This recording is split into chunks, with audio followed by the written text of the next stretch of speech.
Permítame, está José Cano, referente del radicalismo y candidato tucumano. Cano, lo escuchamos. ¿Cómo te va? Estoy escuchando atentamente el debate en términos conceptuales, coincido con el constitucionalista, pero hay una cuestión que no se está teniendo en el análisis. Acá se está violando la constitución de la provincia de Tucumán.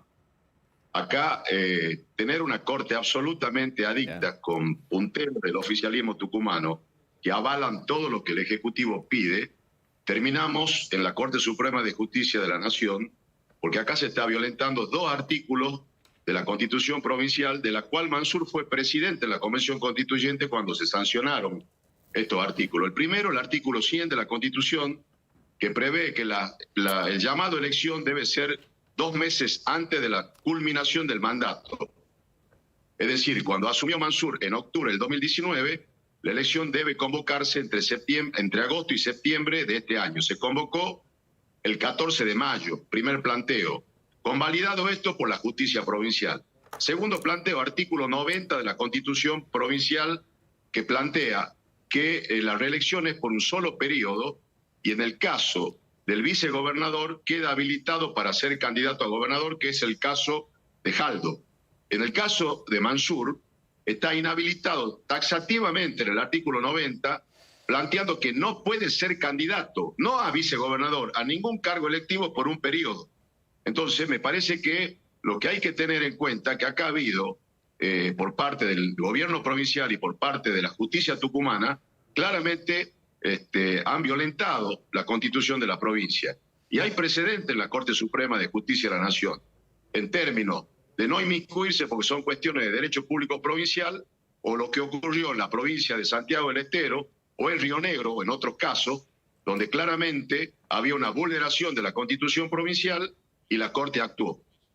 A ver, ¿qué piensa Lo Nigro de esto? Tiene razón en el sentido de que hubo una violación a la Constitución provincial. Es así.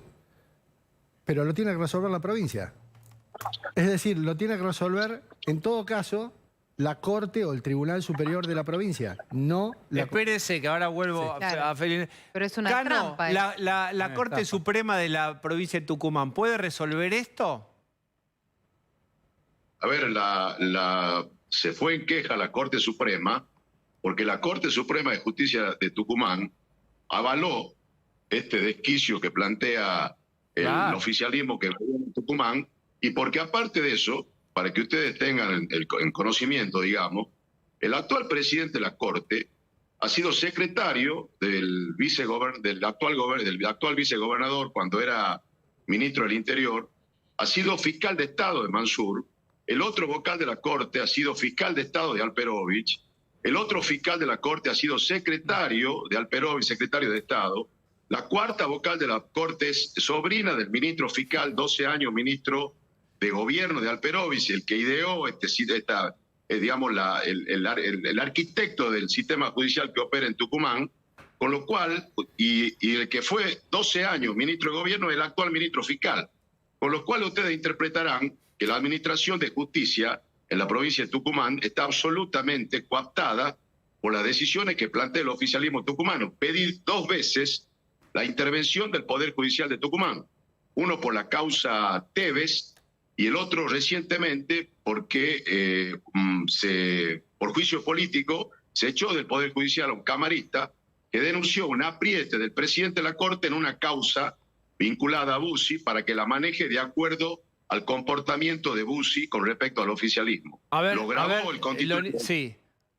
Espere un minuto, ahí vuelvo, Cano. ¿Qué piensa Lo Nigro sobre esto? Porque, a ver, ¿cómo debería ser? ¿Cómo es? Como debería ser, la Corte Suprema Provincial tiene autonomía y entonces puede cuestionar fallos de la política. Digamos, política y Poder Judicial separados, duermen en camas separadas. Acá duermen juntos. Claro. ¿Cómo se hace con lo que dice Cano? En la mayoría de las provincias. Y la mayoría... ¿Qué hacemos Es con absolutamente cierto lo que dice Cano. Es lamentable que eso ocurra. Es una desgracia porque las provincias argentinas son feudos. Y los gobernadores en general son capangas. Hacen lo que quieren porque tienen pueblos. Someten a los pueblos a prebendas, a todo tipo de sobornos, subsidios, con lo que sea, cargos públicos. La mitad de las provincias argentinas,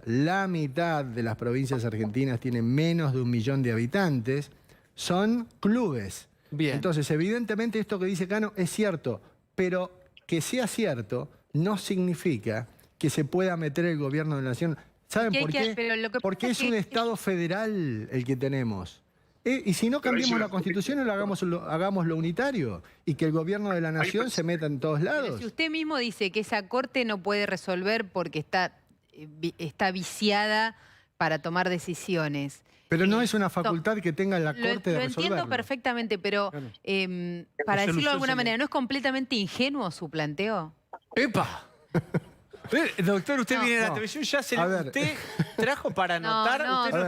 Perdón, lo digo de la manera más respetuosa del mundo. Lo tomo bien. Lo que pasa... entiendo que tengo un marido abogado y tengo estas discusiones todos los días en mi casa sobre lo que dice la ley y después lo que pasa en la realidad. Porque si uno dice el reglamento dice tal cosa, ahora ese reglamento va a permitir que no se aplique el reglamento. No, lo que pasa trampa. Es lo siguiente. Si mi ingenuidad a lo que lleva es a incumplir con las normas, con el sistema que la Constitución prevé, sí, entonces bienvenido, quiero seguir siendo ingenuo. Y si no, hagamos algo para que el sistema no avale la ingenuidad. A mí me dicen, por ejemplo, pero ¿usted no cree que la Corte no tiene presiones, no tiene...? No sé, no debe tenerlas. Pero yo hago esta pregunta. Voy a traer un elemento de afuera, capaz que lo estoy trayendo mal. Cuando el caso de la vuelta a las aulas de la provincia de Buenos Aires o de la ciudad de Buenos Aires terminó en la Corte, ¿tenía potestad la Corte de meterse ahí? Sí, tenía potestad. Sí. ¿Por qué ahí sí y en Tucumán no? En la ciudad de Buenos Aires... O la coparticipación, por ejemplo, no sé. Sí, porque es la coparticipación federal de impuestos. Es meter el gobierno de la nación... Y en la ciudad, entonces, ahí me ganó, listo. ¿En la ciudad? ¿En las aulas en la ciudad? En la ciudad también, porque eso tiene que ver con una relación, con lo que se llama coordinación de atribuciones entre la nación y las provincias. La nación se mete en un tema que le corresponde a las provincias... que, por ejemplo, y a la ciudad de Buenos Aires, como es el tema educativo, y Rodríguez Larreta le dice a la Corte, se metió en un tema mío. Última, y voy con los... Entonces, nada de lo que pase en una provincia tiene potestad la Corte Suprema Nacional para meterse. En la medida que lo que pasa en la provincia no viole la Constitución Nacional, no. Si la viola, sí. Y si viola la Constitución provincial... No, lo tiene que resolver la provincia. Ahora bien... si se viola la Constitución provincial... encerrona. Sí, Osvaldo, dale. Claro, no, me queda claro el planteo que usted está haciendo, pero lo que nos queda claro también es que el sistema constitucional argentino avala los feudos por lo que está pasando. Ahora bien, para cambiar ese sistema tendría que haber una constituyente. ¿O qué? Me temo que... a ver, yo dije sí y en realidad voy a hacer una corrección. Sí. La Constitución no avala los feudos. Los feudos son avalados por la gente. Hay un profundo nivel de ignorancia. Mire, yo no vine, la verdad que no vine a hacer propaganda. Pero ya que estoy la voy a hacer. Esto lo di vuelta porque no quería ni que se vea ni nada.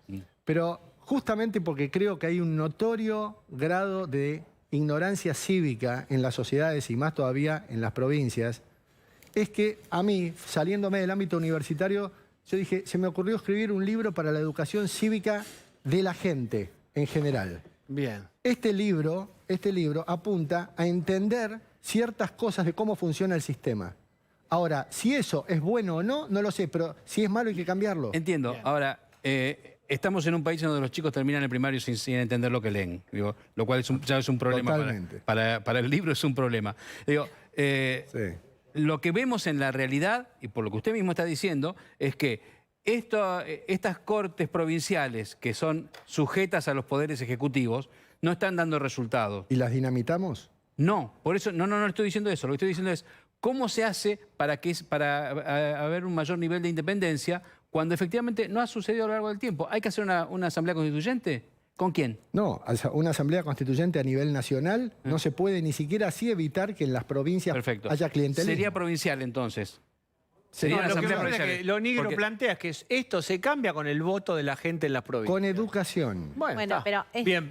me permiten, Ok. Cano, ¿está ahí todavía Cano? Sí. A ver, dos cosas. La primera es que hay, digamos, precedentes de la Corte. Yo hacía referencia al caso de Santiago y al caso de Río Negro. El planteo en contra de Beretinec lo hizo el actual ministro Soria, que hoy tiene otra posición. Y en el caso de las provincias donde hay reelección indefinida, donde no está nadie, digamos, donde no hay ningún impedimento legal para que se presenten sucesivas elecciones, no es el caso que estamos tratando acá, porque sí hay vulneración a la periodicidad, porque el actual gobernador lleva como candidato a vice y como candidato a gobernador 16 años. Y la Constitución provincial, repito, prohíbe taxativamente que sea candidato. Entonces, hay precedentes que avalan lo que plantea el doctor en términos de que son cuestiones de derecho público provincial, pero hay otras cuestiones que tienen que ver con qué modelo de país queremos vivir. Digamos, si un país federal, un país donde la división de poderes tiene que ser el norte que rige el destino del país, de las provincias, están absolutamente sometidos por gobiernos que tienen un poder judicial que fallan de acuerdo a lo que le indica el Ejecutivo. Me parece que la última posibilidad que tiene el ciudadano, o en este caso quienes hicimos la presentación en la Corte Suprema, es que la Corte Suprema actúe sobre la vulneración de la periodicidad de los mandatos, porque repito, no puede ser candidato, y sobre la violación de la Constitución provincial. Bien. Ya en el 2015 se anuló la elección y la Corte Suprema de Justicia hizo severos reproches con respecto a que tienen que modificar el sistema electoral. Y hoy tenés 18.000 candidatos, un candidato cada 70 habitantes, Una cosa de 1.700 locos. millones destinados a fundaciones truchas. Entonces, es todo un sistema que tiende a tener un sistema electoral, un sistema político que permite la continuidad en el poder. Bien, ahora el está 50%, 34 homicidios en 4 meses, Está digamos, esa es la realidad de la clarísimo. provincia. Cano, muchísimas gracias.